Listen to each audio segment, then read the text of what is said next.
Good morning दोस्तों।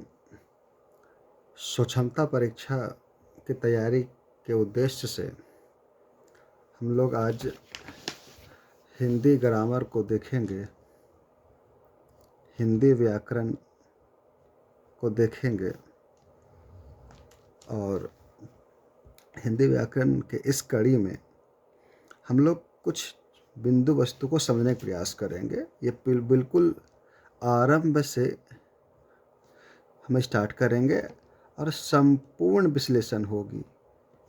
यानी हमें भरोसा है कि आरंभ से संपूर्ण की ओर चलेंगे और ये निश्चित मान के चलिए कि आपका एक भी प्रश्न शायद नहीं छूटे और ना ही आपका कंसेप्ट में किसी प्रकार की कमी होगी। हमें ऐसा भरोसा है। प्यारे दोस्तों, हम लोग जो कुछ भी मुंह से आवाज़ निकालते हैं, हम लोग जो कुछ भी अपने मुख से जो आवाज़ निकालते हैं, जो कुछ भी मुख से हमने आवाज़ निकाला, ये सारी आवाज़ को हम लोग ध्वनि कहते हैं। आराम समझिएगा। जो कुछ भी हम लोगों ने मुख से आवाज़ निकाला, कुछ भी निकाला, क ख ए बी सी डी, जो कुछ भी निकाला, इनको हम लोग ध्वनि कहेंगे।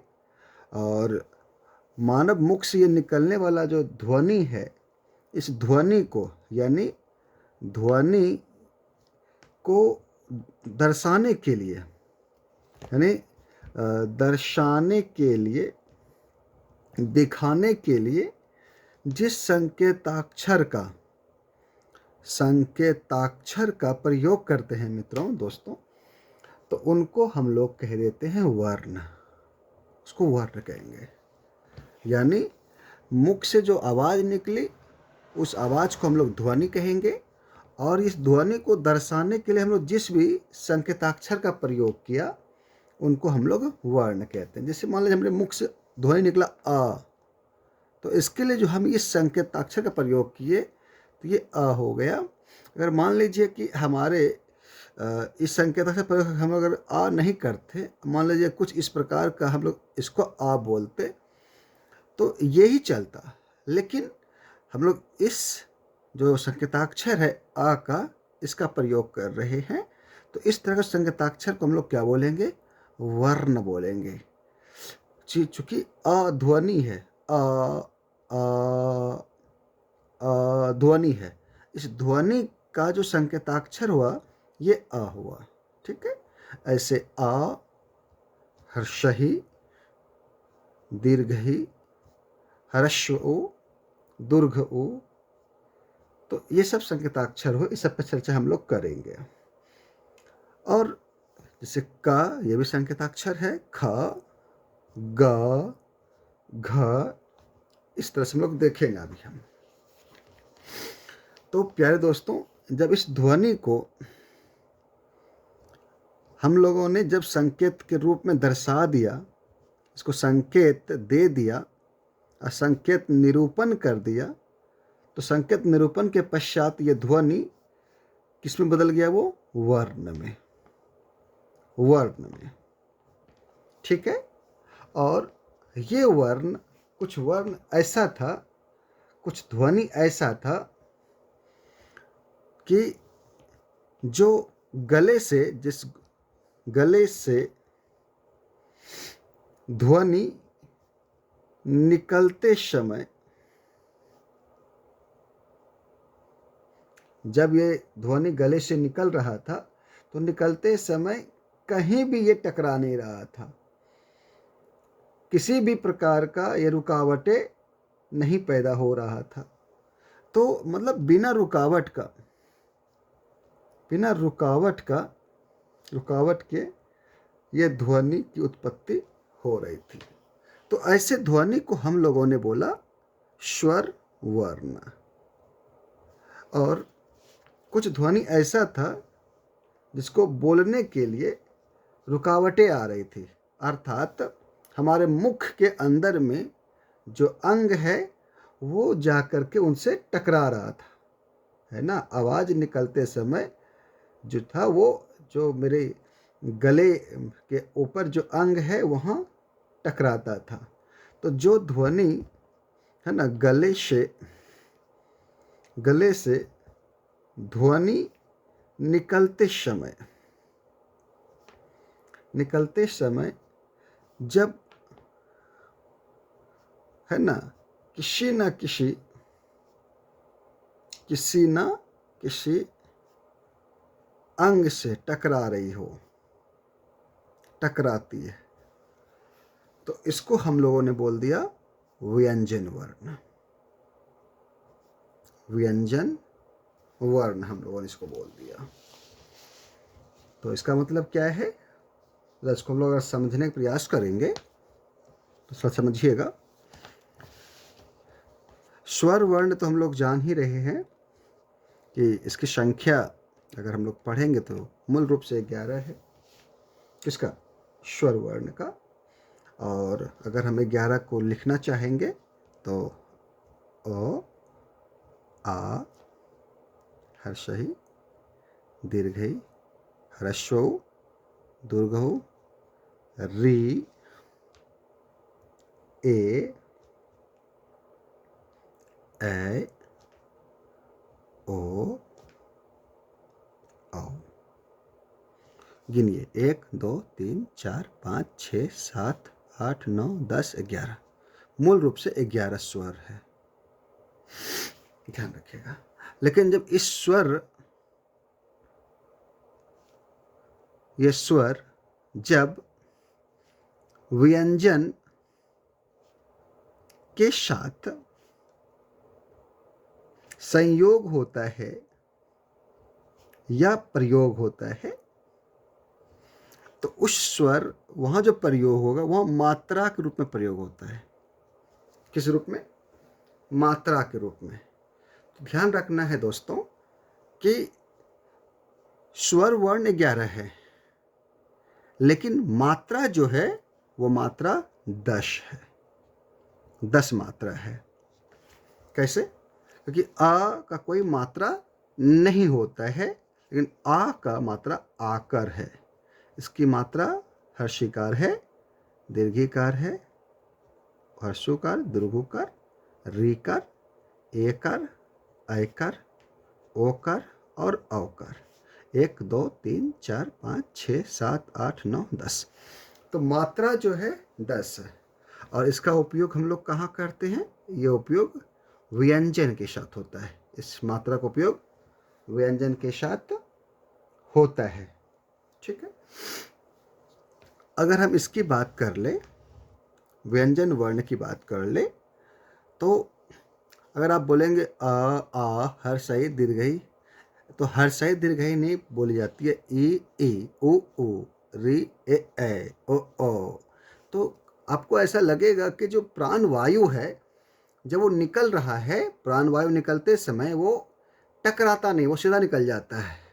यानी हम इसमें कहेंगे कि प्राण वायु का टक्कर नहीं हो रहा है। यानी हमारे मुख के अंदर जो ग्रंथि है वहाँ कहीं टक्कर नहीं हो रहा है। लेकिन अगर हम व्यंजन वर्ण की बात करेंगे दोस्तों, तो व्यंजन वर्ण में टक्कर होता है। और जिस कारण से क्या होता है कि हम लोग इसके बारे में ये जानते हैं कि ये जो टक्कर होने की वजह से इसका उच्चारण स्थान अलग अलग जगह होता है। अब हम बात करते हैं व्यंजन का। तो जो स्वर वर्ण की संख्या 11 है और व्यंजन वर्ण की संख्या 33 है, ठीक है। हालांकि आप लोग 52 पढ़े होंगे, हम लोग वहाँ पर भी चलेंगे 52 किस प्रकार से है, ठीक है। तो थोड़ा हम देखते हैं 52 किस प्रकार से है और अभी 33 हम किस प्रकार से बोल रहे हैं, तो इसको समझिएगा। जैसे अगर हम कवर्ग की बात करेंगे तो कवर्ग में कुल 5 अक्षर है, क, ख, ग, घ, अंग। चवर की बात करेंगे, च, छ, ज, झ, य। टवर की बात करेंगे तो ट, ठ, ड, ढ, अन्न। तवर की बात करेंगे त, थ, द, ध, न। पवर की बात कीजिएगा तो प, फ, ब, भ, म।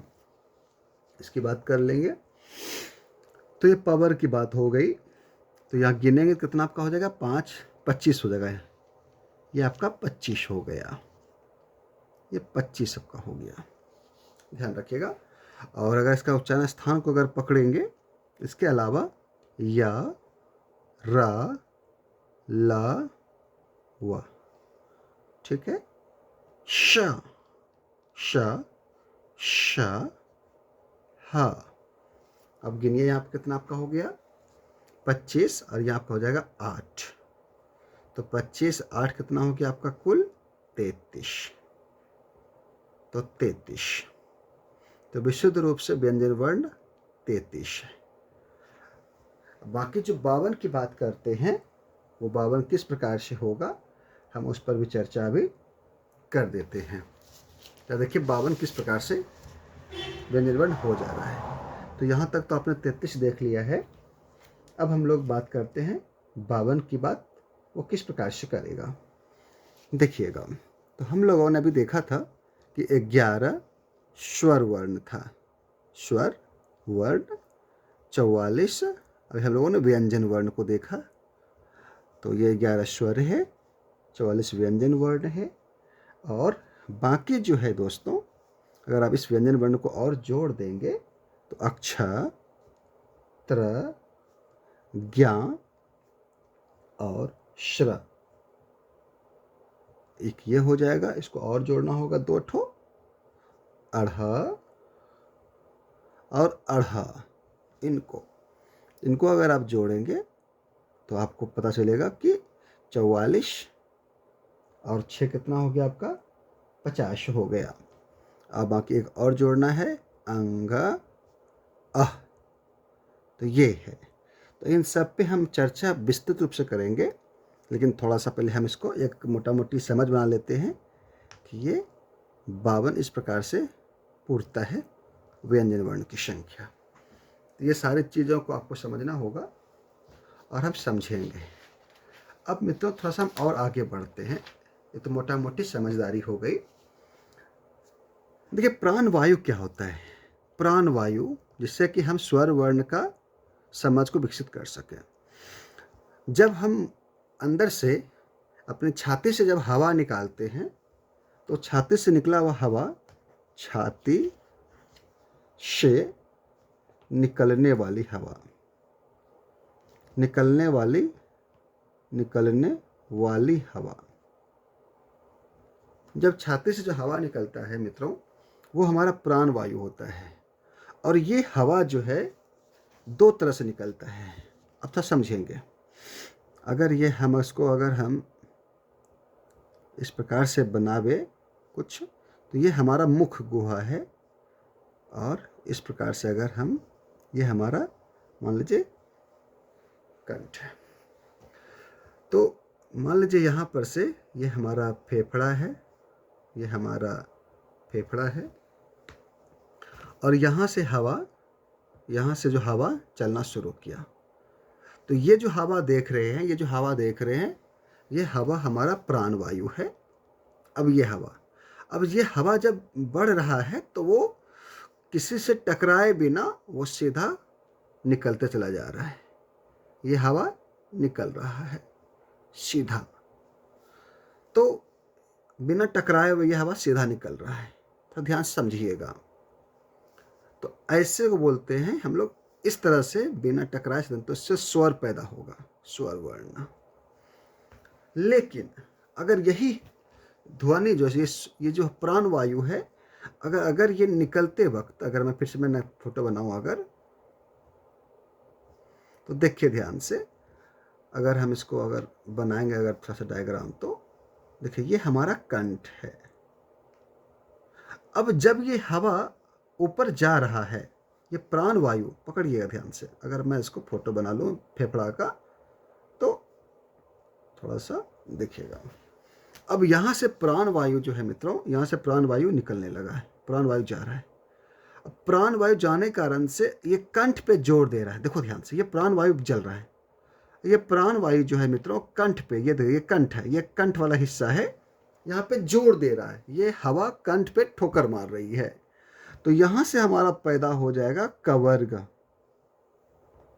क ख ग घ, तो कवर्ग पैदा ले लेगा, चूंकि यहाँ से जो निकलने वाला वायु है वो कंठ पे जोर मार रहा है। अगर यही वायु, यह वायु यहाँ से आगे बढ़ेगा तो इसको बोलते हैं हम लोग, जो आप लोग देखते हैं ये जो तालु है, तालु, ये हमारा तालु है, ये इसको बोलते हैं तालु। जीभ का ऊपर वाला हिस्सा ये तालु है, ये तालु है ना। जैसे ये निकलने वाला वायु अगर जीभ पे ठोकर मार रहा है, जीभ को टक्कर दे रहा है, यहाँ पे ठोकर मार रहा है, तो इसका मतलब है कि यहाँ पर से ध्वनि पैदा होगा वो चवर्ग ध्वनि पैदा लेगा, समझिएगा। और फिर ये जाएगा तो फिर यहाँ पर दांत है, अगर हम लोग दांत का नक्शा बनाएंगे तो अगर हम लोग ऐसे, अगर ये हम मुख का नक्शा बना रहे हैं और ये हमारा दांत है, ये हमारा दांत समझिएगा, ये हमारा दांत है, ठीक है। और ये वाला हिस्सा देख रहे हैं, ये वाला हिस्सा, ये वाला हिस्सा देख रहे हैं, ये वाला हिस्सा, इसको हम लोग बोलते हैं, ये जो मसवड़ बोलते हैं, नहीं, इसको बोलते हैं मूर्धा, ये मूर्धा है, मूर्धा यानी ये हिस्सा मूर्धा है। तो जब ये ध्वनि आके मूर्धा पे यानी दांत के ऊपरी वाले हिस्से पे टक्कर मारता है, यानी ये मूर्धा पे, और जब मूर्धा पे ध्वनि टक्कर मारेगा दोस्तों, तो वहाँ से जो ध्वनि पैदा होगा, वहाँ से ध्वनि होगा टवर्ग। तो देखिए आपका जी जाके कहाँ से रहा है, ट ट ट ट, आपका जी देखिएगा कि दांत के ऊपर जहाँ दांत गथा हुआ है, जहाँ दांत धसा हुआ है, देखिए वहाँ पर आपका जाके जी सटेगा, तो वो हमारा हो गया मूर्धा। तो ये जो आप देख रहे हैं टवर्ग, वो हमारा मूर्धा है, तो यहाँ से हमारा पैरा ले लेगा टवर्ग, टवर्ग। अब देख कितना बढ़िया साइंटिफिक चीज़ है। अब फिर इसके बाद दांत है, ये दांत की बारी आ गई। अगला जो जब ध्वनि कुछ पैदा होगा तो वो कुछ ध्वनि ऐसा होगा जो जीवा जो है दांत को टच कर रहा है। देखिए रोल कौन निभा रहा है यहाँ पे, जीभ। ये जो जीभ है हमारा, ये जीभ रोल निभा रहा है, ये जीभ जाके सट रहा है किन से, दांत से। और जीभ जो है ये प्राण वायु जो है क्या क्या, जीभ के साथ, जीभ प्राण वायु को जीभ कहाँ ले चला गया, दांत के पास ले चला गया। इस प्राण वायु को जीभ कहाँ ले चला गया, दांत। और जो प्राण वायु जीभ के साथ सट करके वहाँ से जो नया ध्वनि पैदा लिया, उसको हम लोग बोलते हैं दंत। तो ये दंत यानी दांत से, यानी दांत से जो ध्वनि पैदा लेगा मित्रों, ये दांत है, यानी दांत से जो ध्वनि पैदा होगा वो हो जाएगा तवर्ग, ता था। देखिएगा जब ता था द ध पढ़िएगा आप, तो वो बारंबार जा करके वो दांत को टच करता है, समझ रहे हैं ना। और फिर देखिएगा कि दांत के बाद फिर हमारा क्या आ जाता है, यहाँ पे ओठ, ओष्ठ है, मतलब होठ है। तो आप प बोलिए, जब भी प बोलिएगा देखिएगा आपका दोनों होठ सटेगा, प फ ब। बिना होठ को सटाए आप प नहीं बोल सकते हैं। तो ये वाला हिस्सा देख रहे हैं, ये मेरा ओष्ठ है, इसको मैं नीचे खींच देता हूँ, ये वाला हिस्सा ओष्ठ है। और ओष्ठ से जो अगर आप क्या बोल सकते हैं, पवर्ग बोल सकते हैं। तो हम लोगों ने क्या देखा कि प्राण वायु जो है मित्रों, पहले कहाँ जाके कहाँ टच किया, ये प्राण वायु, प्राण वायु जो है ये सबसे पहले जाकर कहाँ टच कर रहा है, ये प्राण वायु जाकर टच कर गया हमारा कंठ से।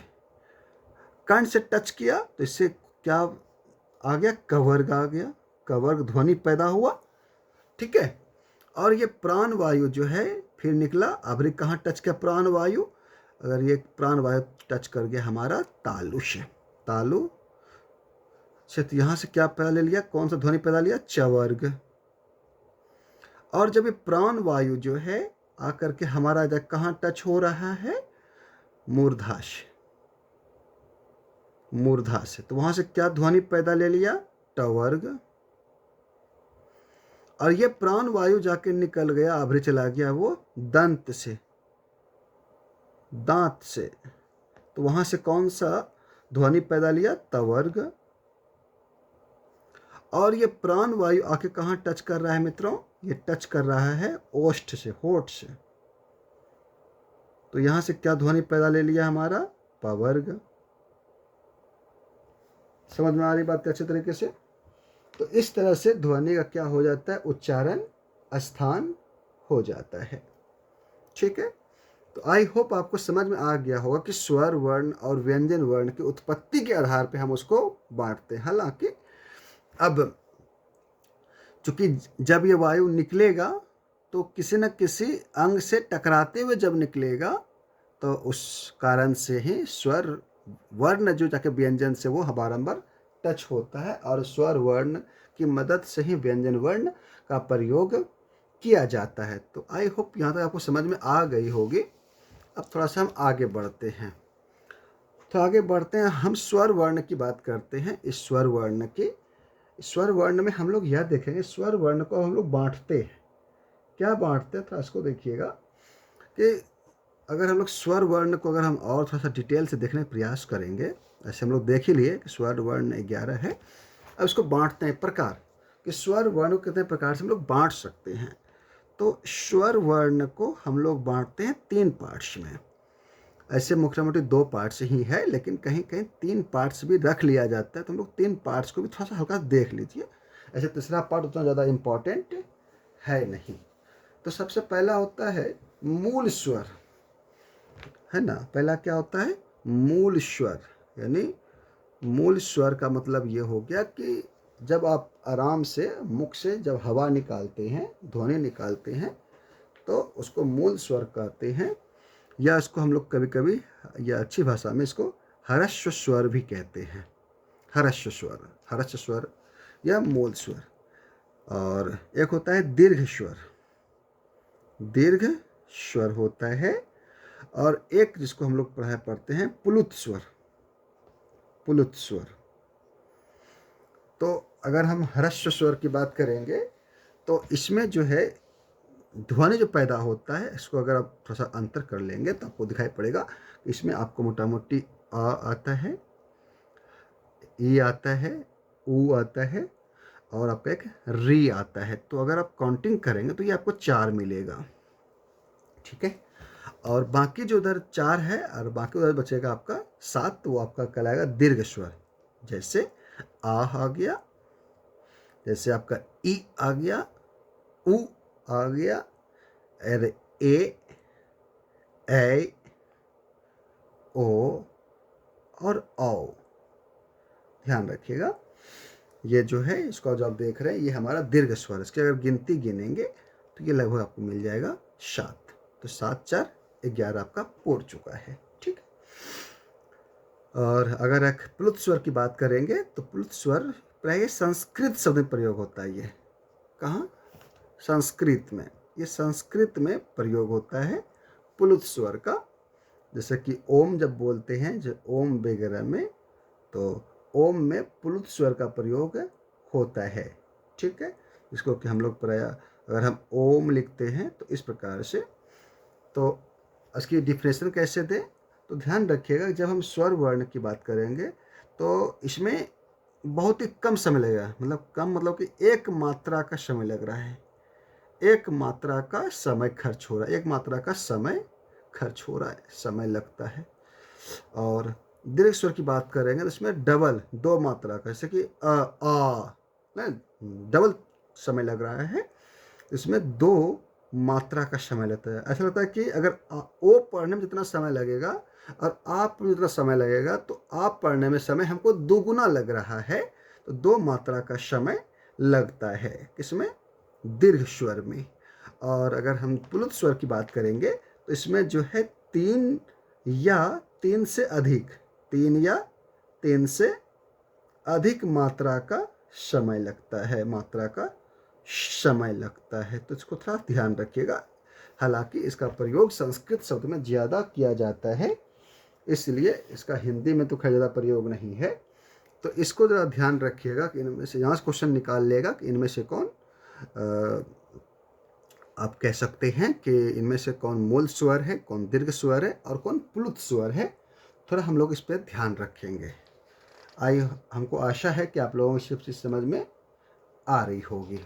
और एक बात ध्यान रखिएगा कि प्लुत स्वर जिसको हम लोग प्राय आगे पढ़ेंगे, आगे शब्द की जब रचना पढ़ेंगे ना, तो वहाँ पता चलेगा हम लोगों को कि संस्कृत के जो शब्द होते हैं प्राय उसको हम लोग तत्सम शब्द कहते हैं। तो तत्सम शब्द पढ़ेंगे और तत्सम शब्द फिर तद्भव पढ़ेंगे, देशज विदेशज पढ़ेंगे।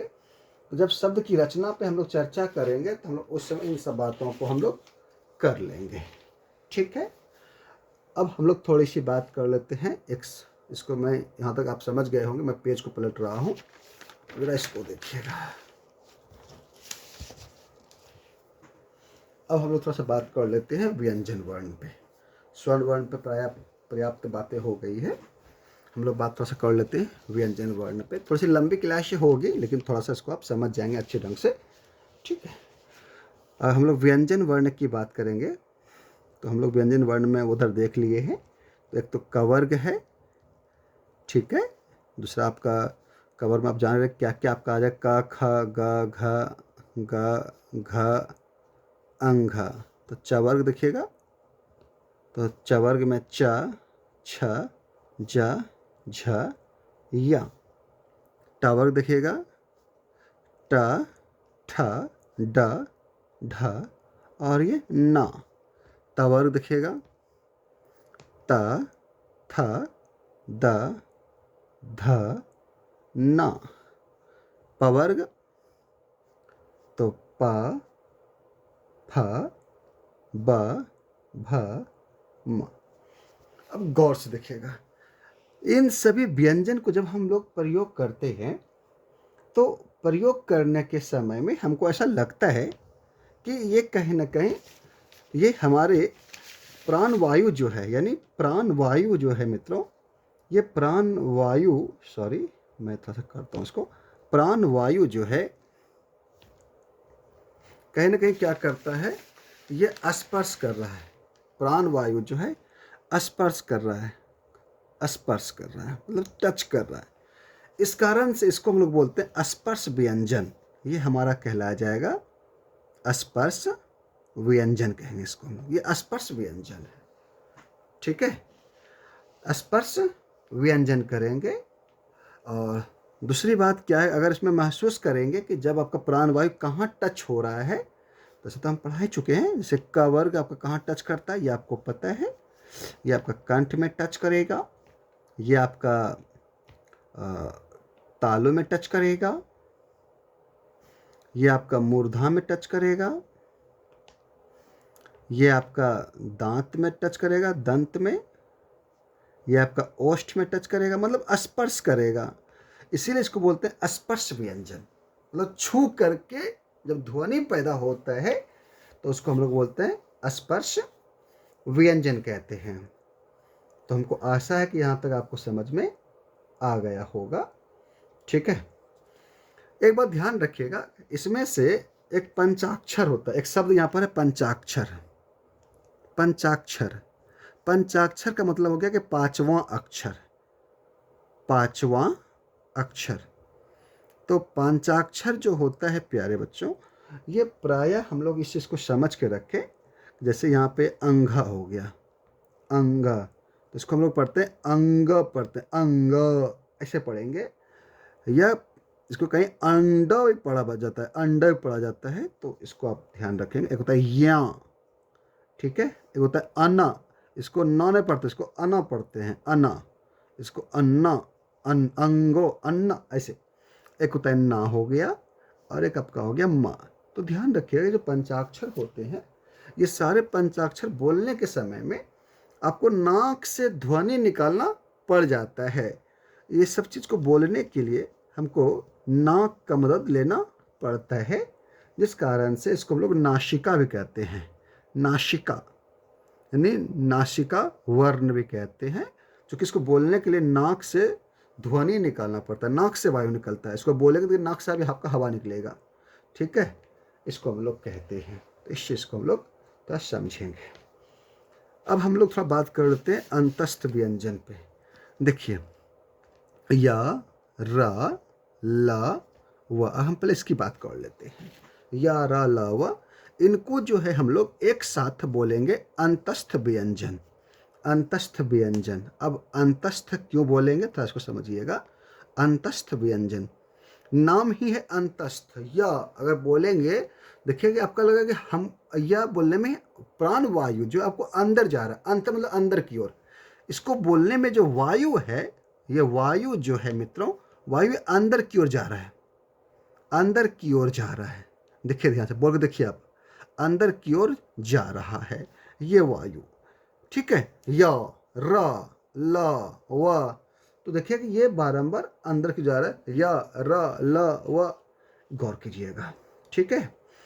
अब इसमें से कुछ क्वेश्चन और आता है। क्वेश्चन क्या आता है देखिएगा, इसी में से हम इसी को थोड़ा सा और थोड़ा डिस्क्राइब करेंगे। इसमें से हम लोग बात करते हैं र का, और हम लोग बात थोड़ा सा यहाँ पे कर लेंगे ल का। जैसे देखिएगा, य, र, ल, व, र का। र जो है, र को हम लोग बोलते हैं लुंठित व्यंजन। ये बहुत इंपॉर्टेंट है, लुंठित, इसको बोलते हैं लुंठित व्यंजन बोलते हैं इसको, लुंठित व्यंजन बोलेंगे र को। क्यों बोलेंगे इसके बारे में बात कर रहे हैं। इसको ल को बोलते हैं पार्श्व व्यंजन, पार्श्व व्यंजन कहते हैं। तो ये चीज आपको पूछ सकता है एग्जाम में कि लुंठित व्यंजन क्या है और पार्श्व व्यंजन क्या है। अब लुंठित क्यों बोलेंगे, अगर आप गौर करेंगे, जब आप र बोलेंगे, र बोलिएगा तो लगेगा कि जीभ जो है, जीभ है ना, बेलन की तरह गोल हो जाता है। और र बोलिए, र लगता है कि जीभ जो है, यानी जीभ बेलन के जैसे, बेलन के तरह, बेलन के तरह गोल हो जाता है, गोल हो जाता है। तो जिस कारण से इसको हम लोग लुंठित कहते हैं। और जब ल बोलिएगा, ल, तो लगेगा कि ल बोलने के समय में जो जीभ है आपका, जीभ वो मूर्धा से लगकर नीचे से दोनों तरफ की ओर लगता है कि हवा निकल रहा है। नहीं, अगर ल बोलिएगा, देखिए ध्यान से, ये आपका जीभ है, ठीक है। और ये जो है मूर्धा की मैं बात कर रहा हूँ, तो दांत में जो मूर्धा है, से अगर इसकी मैं बात कर लूँ, मैं इस प्रकार में दांत दिखा रहा हूँ मैं आपको, दांत। तो यहाँ पर दांत है हमारा, समझना बढ़िया से दोस्तों, ठीक है। जब ल बोलिएगा तो ल लगता है कि ये जो है, ये जो जीभ है, ये इससे टच तो होता है, लेकिन लगता है कि इधर से हवा निकल रहा है, इधर से वायु निकल रहा है, इधर से, और इधर से वायु निकल रहा है, ऐसे वायु निकल रहा है, आपको ऐसा लगेगा। इसीलिए इसको हम लोग बोलते हैं, चूंकि ये हवा बगल से निकल रहा है, ल, ल लगता है हवा बगल से निकल रहा है, इसलिए इसको हम लोग क्या बोलते हैं, पार्श्व व्यंजन कहते हैं। हमको आशा है कि कुछ समय आपको आ रही होगी। इसके बाद हम और थोड़ा ध्यान देते हैं। पार्श्व व्यंजन के बाद अब हम लोग थोड़ा सा इतना सा तो हम लोग समझ गए हैं अच्छे तरीके से कि लुंठित क्या है और पार्श्व व्यंजन क्या है, ठीक है। और बाकी अगर आपको या और व के बारे में और कुछ समझना है तो थोड़ा सा इसको हम लोग ऐसे भी समझ सकते हैं कि या एक शब्द ये भी है और एक व है।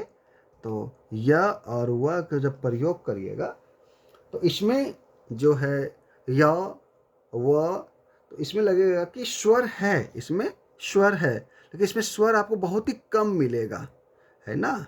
जैसे कि या र में तो आपको र अ देना पड़े, लेकिन या में आपको स्वर है, लेकिन यहाँ स्वर दिखेगा, लेकिन जिस प्रकार से स्वर चो छो में टो थो में मिल रहा है, उस प्रकार से स्वर आपको यो और वो में नहीं मिलेगा।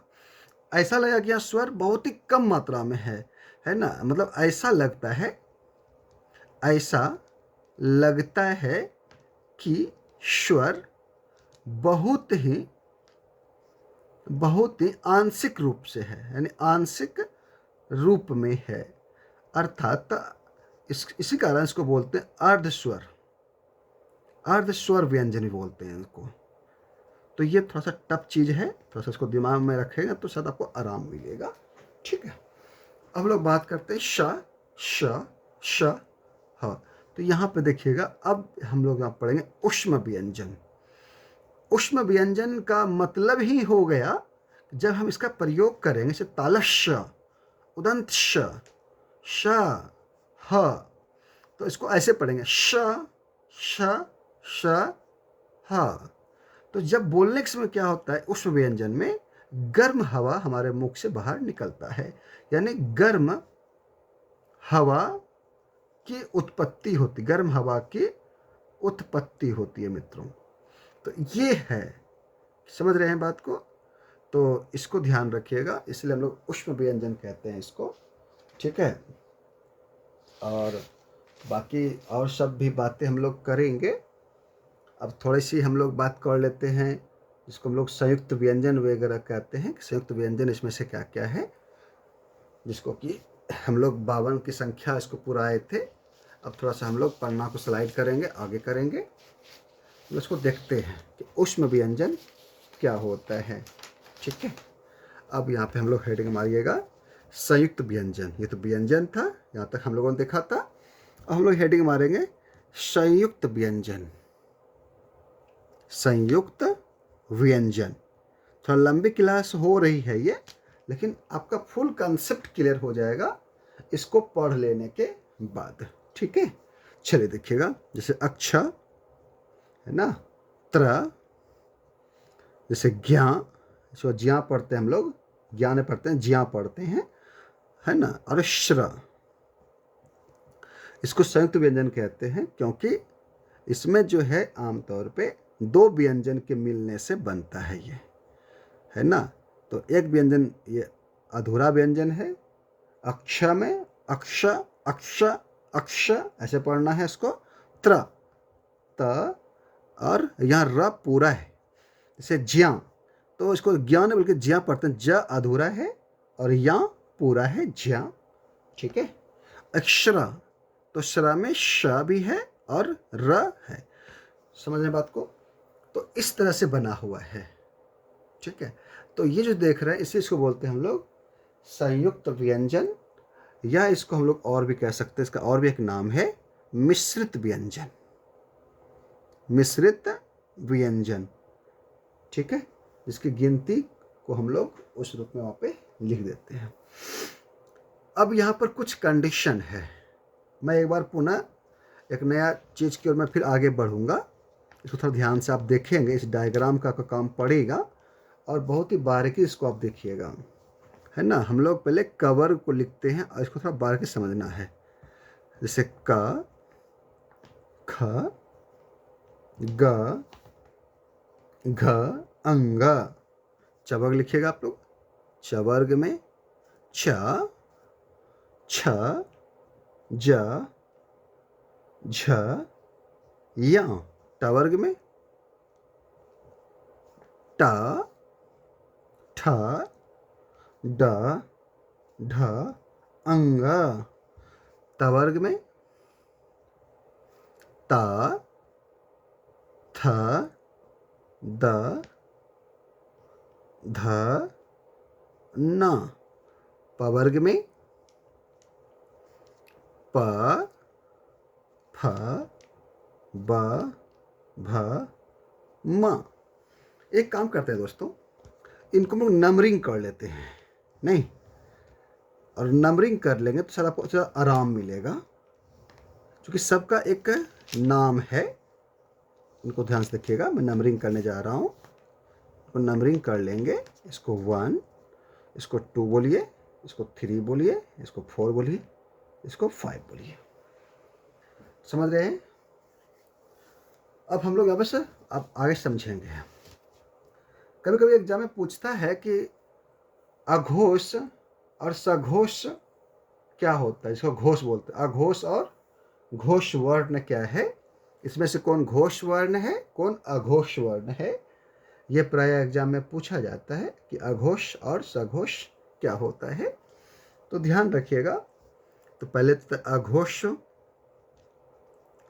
अघोष वर्ण, और वहाँ ऑप्शन दे देगा आपको 4 ठो, पूछे इनमें से कौन अघोष वर्ण है, और किनको सघोष वर्ण कहते हैं, सघोष, सघोष वर्ण, या इसको केवल घोष वर्ण भी हम लोग कह सकते हैं, घोष वर्ण। ठीक है, तो मैं एक ट्रिक दे रहा हूँ, इस ट्रिक के साथ अगर आप चलेंगे तो आपको हमेशा याद रहेगा कि ये क्या होता है। हमेशा ध्यान रखें 1 और 2 जो होता है दोस्तों, वो हमारा कहलाएगा अघोष वर्ण, यानी क ख अघोष है। बाकी जो 3, 4 और 5 जो देख रहे हैं ये मेरा सघोष वर्ण है। तो ये अघोष और सघोष आप समझ रहे हैं। एक आता है, इसी प्रकार से आता है, एक होता है कि अल्प प्राण क्या है, जिसको बोलने में थोड़ा कम प्राण वायु खर्च होता है। अल्प प्राण क्या है और एक महाप्राण क्या है, ये क्वेश्चन प्राय पूछा जाता है। तो इसके बारे में भी आप लोग थोड़ा ध्यान रखिएगा। मैं इस डायग्राम को मैं फिर नया बना के मैं बता रहा हूँ मैं आपको। इसमें हम लोग 1, 3, 5 इनको ध्यान रखेंगे। इवेन संख्या है, ऑड संख्या, ये ऑड नंबर ध्यान रखिएगा अल्प प्राण में, और महाप्राण में इवेन नंबर रखिएगा 2 और 4। समझ रहे हैं? यानी 2, 4 की बात करेंगे, इसमें अधिक ऊर्जा खपत, इसमें कम एनर्जी खपत, कम ऊर्जा खपत होता है, कम ऊर्जा खपत होता है। और इसमें आपका अधिक ऊर्जा खपत होगा दोस्तों, अधिक ऊर्जा खपत होता है। समझ रहे हैं? तो हमें इन सब चीज़ों पर ध्यान देना होगा, ठीक है। बाकी इसके बाद हम लोग और सब बिंदु पर चर्चा करेंगे।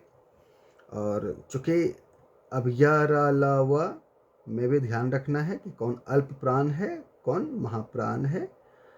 तो अगर मैं कहीं पे चर्चा कर ही दूँ, आप इतना ही रखें, एग्जाम में इससे ज़्यादा बाहर नहीं पूछने जा रहा है स्वर वर्ण व्यंजन वर्ण से, ठीक है।